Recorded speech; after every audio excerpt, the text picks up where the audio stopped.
Hi friends, this is Uma. இன்றைக்கி நம்ம சேனலில் நம்ம முருகப்பெருமானுடைய தகவல்களை டிஸ்கஸ் பண்ண போகிற டாபிக் என்னென்னு பார்த்தீங்க அப்படின்னா, கந்தகுரு கவசம் அப்படின்னா என்ன, அந்த கந்தகுரு கவசத்தில் இருக்க மூல மந்திரம் சொன்னால் என்ன பலன் அப்படிங்கிறத இன்றைக்கி நம்ம வீடியோவில் பார்க்க போகிறோம் ஃப்ரெண்ட்ஸ். ஸோ வாங்க லேட் பண்ண வேண்டாம், டைரெக்டாக நம்ம டாபிக்குள்ளே போயிடலாம். ஃபஸ்ட்டு இந்த வீடியோ ஃபஸ்ட்டு பார்க்கும்போது உங்களுக்கு ஒரு கோலம் இருந்திருக்கும் ஃப்ரெண்ட்ஸ். அது இன்றைக்கி வெள்ளிக்கிழமை அப்படிங்கிறனால நான் 8 இதழ் கொண்டு தாமரை கோலம் போட்டிருக்கேன். ஸோ அதை உங்களுக்கு ஒரு கான்ஃபிடென்ட் நம்பிக்கை வரணும் அப்படிங்கிறதுக்காக தான் நான் போட்ட கோலத்தை இந்த வீடியோவில் போட்டிருக்கேன். ஸோ நீங்களும் மறக்காமல் வெள்ளிக்கிழமை 8 இதழ் கொண்ட தாமரை கோலத்தை போடுங்க. ஏன் அது போட்டால் என்ன பலன் அப்படிங்கிறத நான் நேற்று வீடியோவில் சொல்லியிருந்தேன். ஸோ அதை உங்களுக்கு சுட்டி காட்டுற விதமாக தான் இன்றைக்கி நான் போட்ட கோலத்தை உங்களுக்கு நான் இந்த வீடியோவில் ஃபஸ்ட்டு எடுத்த உடனே நான் உங்களுக்கு தெரிகிற மாதிரி அப்லோட் பண்ணியிருக்கேன். ஸோ ஃப்ரெண்ட்ஸ், இப்போ நம்ம கந்தகுரு கவசம்னா என்னன்னு ஃபஸ்ட்டு பார்க்கலாம். கந்தகுரு கவசம் அதுலேயே இருக்குது. இப்போ கந்தகுரு கவசம், சண்முக கவசம், அந்த மாதிரி கந்த சஷ்டி கவசம் அப்படின்னு நிறைய கவச பாடல்கள் இருக்குது. இந்த கவச பாடல்களில் எதுக்கு எழுதியிருக்காங்க அப்படின்னா, அதாவது நம்ம கடவுள்கிட்ட போயிட்டு எனக்கு இருக்கிற பிரச்சனையெல்லாம் நீங்கள் தான் துணையாக இருந்து காத்தருளணும், ஸோ என்னை காக்க அப்படின்னு சொல்லிட்டு நம்ம கடவுள்கிட்ட வேண்டிக்கிறோம் பார்த்தீங்களா, அந்த முறைக்கு பேர் தான் கவசம். காக்க அப்படின்னா கவசம். அதாவது கந்த குரு கவசம் அப்படின்னா முருகப்பெருமானே நமக்கு குருவாகவும் இருந்து கவசமாகவும் இருந்து நம்மளை காப்பாற்றுறது. இப்போ அந்த காலத்தில் கவசம் எதுக்கு அணிஞ்சிருப்பாங்க? இப்போ நார்மலாக இப்போ கவசம் அப்படின்னாலே நம்மளை ஏதோ ஒரு பிரச்சனையிலேருந்து நம்மளை காக்கக்கூடியது அப்படிங்கிறத சுட்டி காட்டுறதுக்கு தான் கவசம். ஸோ அந்த காலத்தில் போர்கள் அடிக்கடி நடைபெறும். ஸோ அப்படி போர்கள் நடைபெறும்போது போர் வீரர்கள்லாம் என்ன பண்ணுவாங்கன்னா கவசம் அணிஞ்சிருப்பாங்க. எதுக்கு அப்போ அந்த கவசம் அணிஞ்சிருக்காங்க? அவங்களால எதிரிகளால் வர அந்த துன்பங்கள், பிரச்சனைகள், அவங்ககிட்ட இருந்த இந்த வில்லெல்லாம் நம்ம உடம்பு எதுவும் பண்ணிடக்கூடாது அப்படிங்கிறதுக்காக தான் நம்ம கவசத்தை அவங்க போட்டிருப்பாங்க. அதை நம்ம கவசத்தை போடாமல் மனசில் அது கவசமாக இருந்து நம்மளை அது பாதுகாப்புங்கிறதுக்காக தான் நம்ம மூல மந்திரமாக மனசார கடவுள்கிட்ட சொல்கிறோம்.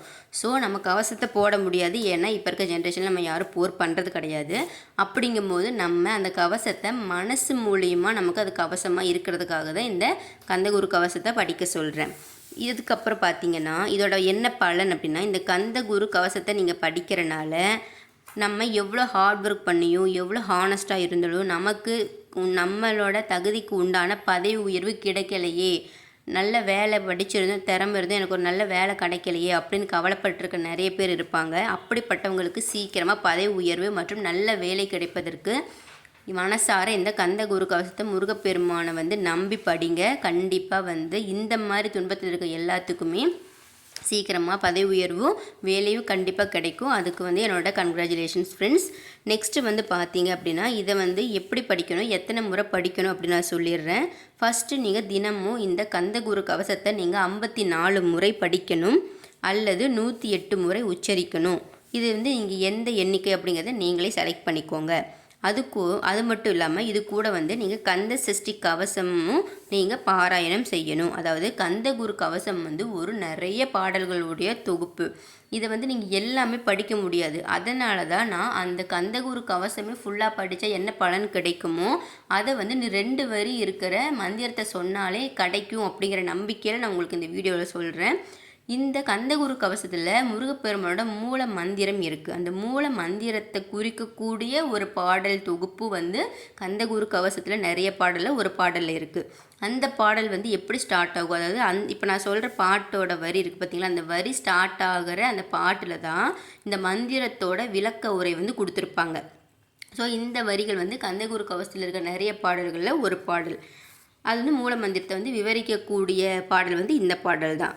என்ன அப்படின்னா, அது எப்படி ஸ்டார்ட் ஆகும் அப்படின்னா, பாபத்தை பொசுக்கி பாரெல்லாம் சிறப்புறவே அப்படின்னு ஸ்டார்ட் ஆகிற கந்தகுரு கவசத்தோட பாடலில் இந்த மூல மந்திரத்துக்கு உண்டான விளக்க உரை கொடுத்துருப்பாங்க.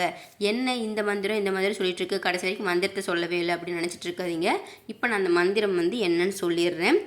ஓம் ஸ்லௌம் சரவணபவ ஹீம் க்ரீம் க்ளீம் க்ளௌம் ஸ்லௌம் நமக.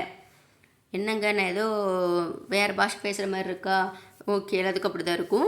இந்த மூல மந்திரத்தை நான் கீழே டிஸ்கிரிப்ஷனில் கொடுக்குறேன், எல்லோரும் எழுதி வச்சுக்கோங்க. எண்ணிக்கை முக்கியம். டெய்லி 54 முறை இல்லைனா 108 முறை உச்சரிக்கணும். உச்சரித்து முடித்ததுக்கப்புறம் கந்த சஷ்டி கவசத்தை கண்டிப்பாக பாராயணம் பண்ணணும். அதுக்கப்புறம் இதில் வந்து முருகப்பெருமானை வந்து நீங்கள் செந்நிற மலர்களால் அலங்காரம் செய்யணும். அதாவது சிவப்பு நிற பூக்கள் இருக்குல்ல, இப்போ முருகனுக்கு பிடிச்ச பூ வந்து செவ்வரளி. ஸோ நீங்கள் அந்த செவ்வரளி வந்து முருகப்பெருமானுக்கு அலங்காரம் செஞ்சுட்டு இந்த மந்திரத்தை வந்து நீங்கள் 54 முறை இல்லை 108 முறை வந்து முருகப்பெருமான்கிட்ட இந்த மாதிரி எனக்கு பதவி உயர்வோ இல்லை வேலையோ வந்து சீக்கிரமாக கிடைக்கணும், அதுக்கு நீங்கள் தான் வந்து எனக்கு அருள் புரியணும் அப்படின்னு சொல்லி மனசார வேண்டிட்டு நம்பிக்கையோடு படிங்க. கண்டிப்பாக வந்து உங்கள் வேண்டுதல் வந்து நிறைவேறும். அதுக்கப்புறம் இது மட்டும் பதவி உயர்வு மற்றும் வேலை கிடைக்க மட்டும்தான் இதை கந்தகுரு கவசம் படிக்கணுமா அப்படின்னு கேட்டாங்கன்னா இல்லைங்க. இன்னொரு மீனிங்ஃபுல், அதாவது இன்னொரு இம்பார்ட்டன்ட் பாயிண்ட்டும் ஒன்று இருக்குது. இந்த கந்தகுரு கவசத்தை நீங்கள் பாராயணம் செஞ்சிருந்தீங்க அப்படின்னா இது கவசம். ஸோ அதை நம்ம உடலை மட்டும் பாதுகாக்கிறது மட்டும் இல்லாமல் நம்ம வந்து தீய வழிகளில் போகாமல் இருக்கிறதுக்கு, பேட் ஹேபிட்டில் நம்ம மனசு அலப்பாஞ்சுதுன்னா அந்த மனசை கண்ட்ரோல் பண்ணுறதுக்கும் வந்து இந்த கந்தகுரு கவசம் வந்து ரொம்ப யூஸ்ஃபுல்லாக இருக்கும். ஓகேங்களா?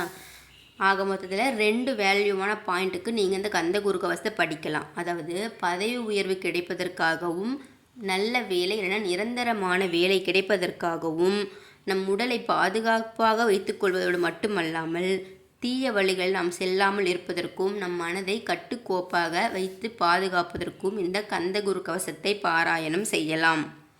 ஸோ ஃப்ரெண்ட்ஸ், யாராக இருந்தாலுமே ஹார்ட் ஒர்க் பண்ணி ஹானஸ்ட்டாக இருக்கிறவங்களுக்கு நம்ம கஷ்டப்பட்டதுக்கு உண்டான நம்ம நியாயமாக இருந்து நமக்கான இது கிடைக்கலையே அப்படிங்கும்போது நீங்கள் அது முருகப்பெருமான்கிட்ட தான் கோரிக்கை வைக்கணும். ஏன்னா முருகப்பெருமான் வந்து உழைப்புக்கு வந்து கண்டிப்பான அந்த ஊதியத்தை வந்து அவர் வாங்கி கொடுத்துருவார். நீங்கள் யார்கிட்டயோ போய்ட்டு ஃபீல் பண்ணணுன்ட்டு இல்லை, நீங்கள் யார்கிட்டயோ போய் சொல்கிறதுக்கு முருகப்பெருமான்கிட்டே போய் டைரெக்டாக நீங்கள் ஃப்ரெண்ட்லியாகவே கேட்டுடலாம். இந்த மாதிரி நான் எவ்வளவோ கஷ்டப்பட்டேன், உண்மையாக இருந்த உழைக்கிற, ஆனால் எனக்கான இது கிடைக்கலையே அப்படின்னா அதுக்கான வாய்ப்பை வந்து கண்டிப்பாக அவர் உருவாக்கி கொடுப்பாரு. ஸோ யாரெல்லாம் இந்த மாதிரி ஒரி பண்ணிகிட்ருக்கீங்களோ, அதாவது இந்த மாதிரி கான்செப்ட்டுக்கு எனக்கு வந்து பதவி உயர்வு கிடைக்கல, நல்ல வேலை கிடைக்கல அப்படிங்கிறவங்களுக்கு கண்டிப்பாக வந்து வேலையும் பதவி உயர்வு கிடைக்கிறதுக்கு மனமார்ந்த வாழ்த்துக்கள்.